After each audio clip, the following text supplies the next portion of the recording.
One day, a monk was walking along a road when he saw a samurai approaching him. The samurai was wearing a helmet, armor, and a sword. He looked fierce and proud. The monk was wearing a simple robe and sandals. He looked humble and peaceful.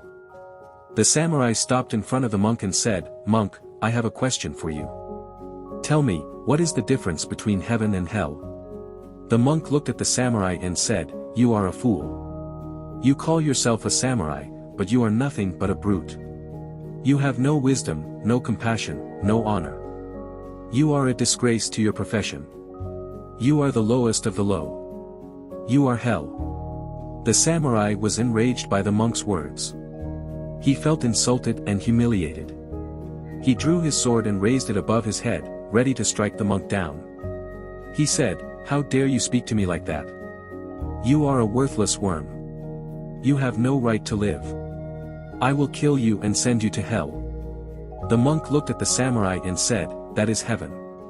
The samurai was stunned by the monk's words. He realized that the monk had just shown him the difference between heaven and hell. He understood that heaven and hell are not places, but states of mind.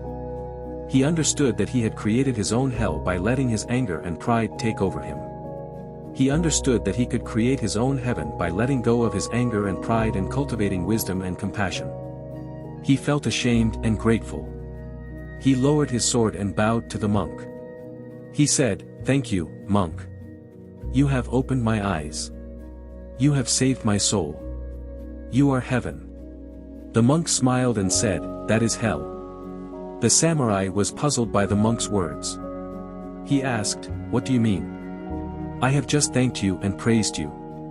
How can that be hell?"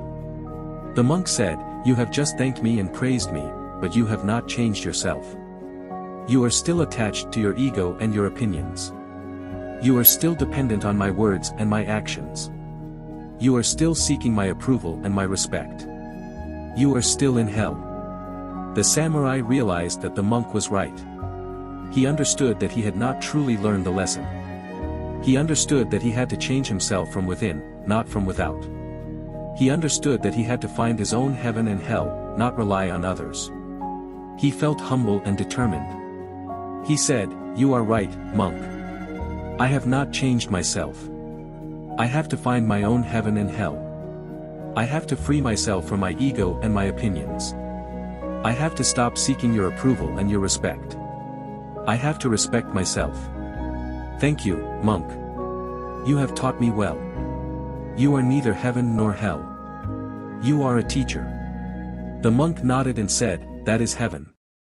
This is the end of the story. I hope you enjoyed it and learned something from it. This story teaches us that some people do not deserve our respect, because they are not respectful of themselves or others. They are trapped in their own hell, and they try to drag us down with them. They are not worth our time, our energy, or our attention. We should not let them affect us or influence us. We should not let them make us angry or proud. We should not let them make us feel inferior or superior. We should not let them make us lose our peace and happiness. If you liked this video, please give it a thumbs up and subscribe to my channel. Also, make sure to activate the notification bell, so that you don't miss any of my future videos. I appreciate you if you have made it this far. Leave a comment if you have any questions or feedback, and share this story with a friend who might benefit from its message. Thank you for watching.